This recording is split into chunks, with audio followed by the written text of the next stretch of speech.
One morning, 4-year-old Sophie awoke to find her mother still in bed. This was extremely unusual for her because her mother always got up before her. Nothing worked when she tried to wake up her mom. Sophie began to wonder if something was wrong as the hours passed and her mother was still sound asleep. So she dialed the only number she could remember.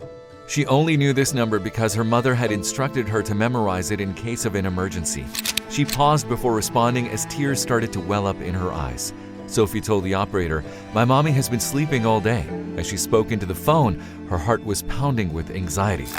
When she heard a young child on the other end of the 911 call, the operator was shocked.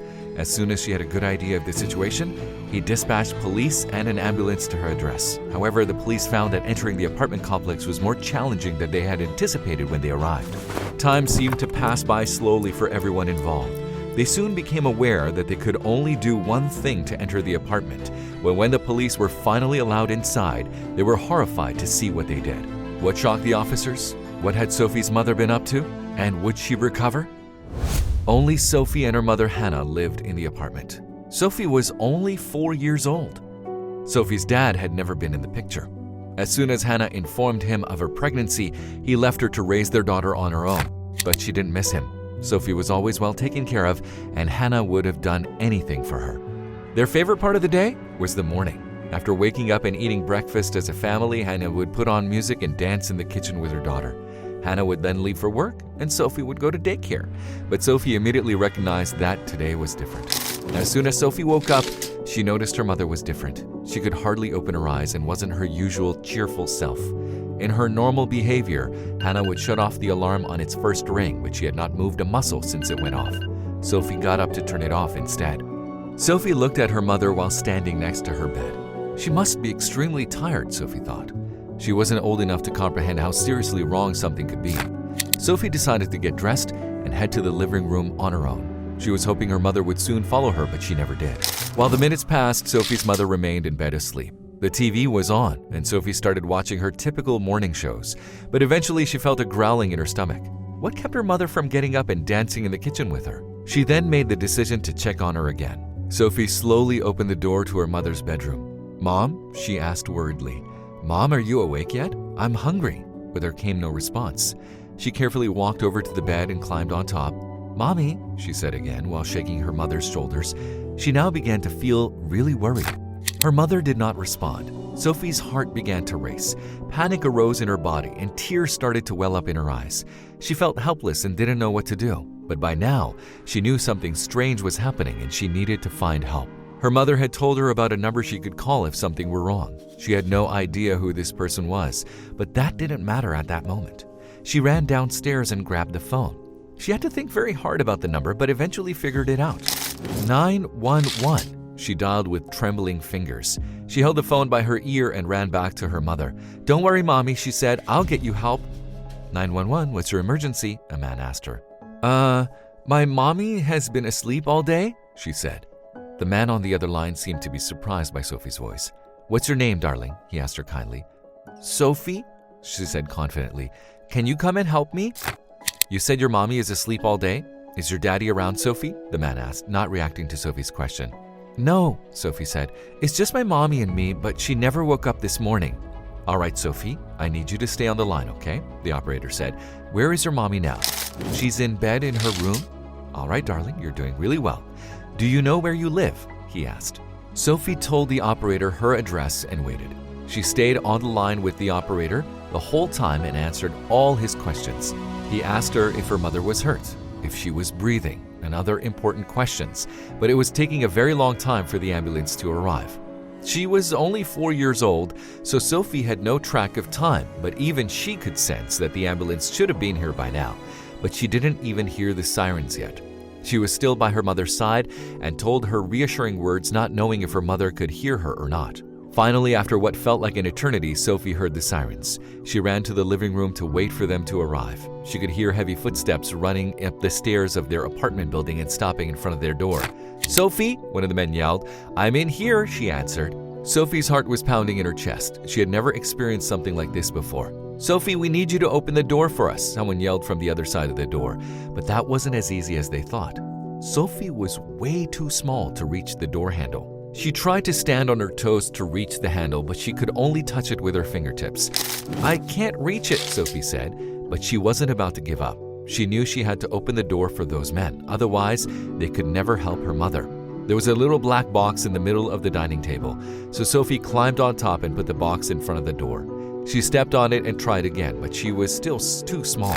There had to be something she could use, she thought, and suddenly it dawned on her. A chair, of course. Why didn't she think of that before? Sophie quickly ran back to the table and grabbed the chair, but it was way too heavy for her to lift up. She tried tugging it toward the door, but the chair got caught on a rug and slowly began to tilt. Because the chair began to tilt, Sophie tripped. She fell on the ground face first and couldn't turn around fast enough to see the chair was slowly leaning her way, and before she knew it, the chair fell on top of her. Sophie screamed as the hard wooden chair trapped her on the ground. Luckily, she wasn't hurt, but she couldn't get up. The chair was too heavy for her to lift. She tried to get on her hands and knees and push the chair up with her back, but she couldn't. Also, if you have not done so already, please subscribe to our channel and click that notification bell to get inspired by these real-life stories every day. Now, back to the story. "Sophie, are you okay?" the man asked her. They could hear the rumbling noises and Sophie's screams through the door. "I'm stuck," Sophie cried out. She felt devastated. Her mother was still asleep in the room and all she wanted was to help her. And now she was stuck under a chair and there was no way of her opening the door from under there. But little did she know, there was one more way the men could enter her house. The police knew what to do next. "Don't worry, Sophie, we'll be with you in a few minutes," one of the officers yelled through the door. But Sophie couldn't help but feel panicked. How were the officers going to enter her house if the door was locked? But then she heard something. She heard the police officers mumbling outside of the door, and it almost sounded like a few of them were walking down the stairs again. Sophie's little mind instantly feared they had given up and were about to leave her, but of course that was far from true. "Please don't leave me," she cried. "We won't leave you, darling," an officer responded. "We're just grabbing a few supplies from downstairs. Hold on tight and don't be scared. You'll hear a loud bang in a couple of seconds." Sophie listened carefully and tried to stay as calm as possible. "All right, Sophie," a second officer said. "Cover your ears."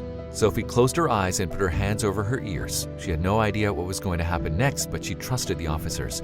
Her heart was beating in her chest, and suddenly the officers started counting down from 3 to 1. What were they going to do, Sophie wondered. 3, 2, 1! A loud blow echoed through the living room. Sophie felt the floor shake a little. She was just about to lift her hands off her ears when another blow echoed through the apartment. Sophie wanted to see what they were trying to do, so she carefully opened one eye. She heard a third blow and could see the door move a little. Then she realized they were trying to break down the door with something. A fourth blow was slammed against the door and she could now see splinters flying off. Sophie quickly closed her eyes again and waited for it all to be over. But suddenly the blows stopped. Sophie opened her eyes and was worried to see the door was still in its place. Why did they stop? Well, breaking the door down didn't seem to work, so the police had to think of another way. Sophie could hear the police speak to each other, but it didn't sound good. She heard rumbling noises, and they were clearly trying lots of things to get inside. But it was taking way too long for Sophie, so she decided to take matters into her own hands. She was done being trapped on the floor and wanted to help her mother, so she carefully looked around her. Suddenly, Sophie noticed that the legs of the chair were still on the rug that it tripped over. She reached with her arm to see if she could get her fingers in between the chair and the carpet, and to her surprise, it worked.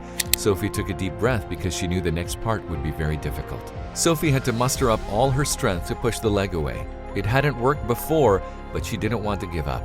She figured the chair only had to move a small bit for her to be able to crawl away. So she counted down in her head and gave the chair one big push. To Sophie's surprise, the chair began to move, and Sophie was finally able to crawl away. So she cheered herself on and was so proud of herself for pushing through. She immediately ran to her mother to tell her what she had accomplished, but was painfully reminded that she was still sleeping. Then all of a sudden, Sophie heard a loud bang. She ran to the living room to see if the police were finally able to come inside, and they were. Sophie ran into the arms of one of the officers and quickly led them to her mother. Within seconds, their apartment was filled with police officers and paramedics. But none of them seemed happy. The officers looked around them with shocked looks on their faces, and the paramedics put her mother onto a stretcher. Sophie didn't understand why everyone seemed to be in such a hurry to get out of this room, but she would later find out the truth. They put Sophie and her mother into an ambulance, and they drove to the nearest hospital. Sophie knew her mother would be well cared for, but she still wondered why the police were so shocked when they entered their house. She knew she made a bit of a mess, but it wasn't that bad, was it? But little did she know, it wasn't about the mess at all. There was something else inside their apartment that explained everything, but Sophie was too young to understand. She had to wait for her mother to wake up, and only then would the police explain everything as well as they could. At the hospital, they hooked Sophie's mother onto various machines, which looked terrifying to Sophie. She had no idea what the machines were for. Luckily, Sophie's grandmother arrived soon after. They had contacted her about what had happened and asked her to come. Sophie was ecstatic to see a familiar face after such a hectic day. She ran to her grandmother, snuggled up in her arms, and told her everything. It didn't seem to get any better with Hannah for a while, but after a few hours, she slowly began to wake up. Hannah moved her head from side to side and slowly opened her eyes. She was very confused about what had happened and didn't realize she was in a hospital at first, but Sophie told her proudly how brave she had been all day and she was the one who called 911. Shortly after Hannah woke up, police entered her room. They began to ask her what had happened, but Hannah had no idea. She went to bed feeling a little bit sick, but the rest was all very blurry. The officers looked very serious and wrote everything down, but then they finally explained everything. When the officers were finally able to get inside the apartment, they immediately noticed something. There was a specific smell lingering around, but they didn't connect it to anything yet. But as soon as they entered Hannah's bedroom, they were shocked to realize the smell had worsened and probably had come from there. They immediately investigated the situation and found mold growing behind the bed, behind the closet, and some corners of the ceiling. The mold was slowly spreading throughout the house, and it was probably the reason why Hannah was sick and drowsy. The mold was toxic, and if Sophie hadn't called 911, it could have ended badly for both them. Hannah was so proud of her daughter for handling the situation so well. She felt stupid for not noticing the problem sooner. Sophie was also checked for any symptoms, but luckily for her, she was perfectly healthy. The doctors don't know why the mold only infected Hannah and not Sophie, but they were happy it hadn't spread to both of them. As soon as Hannah started to feel better, she called the concierge of the building to explain the situation. There was no way they would go back there if there were still mold inside. The owner of the apartment building was shocked to hear something like this had happened and immediately checked the other apartments for mold as well. It turned out that there was a large mold outbreak in the building and every apartment had to be evacuated and cleaned. It was a big process that took several weeks to be finished. Everyone in the building was shocked that this had happened and sent their good wishes to Hannah and Sophie. Sophie was forever changed after this eventful day, but in a positive way.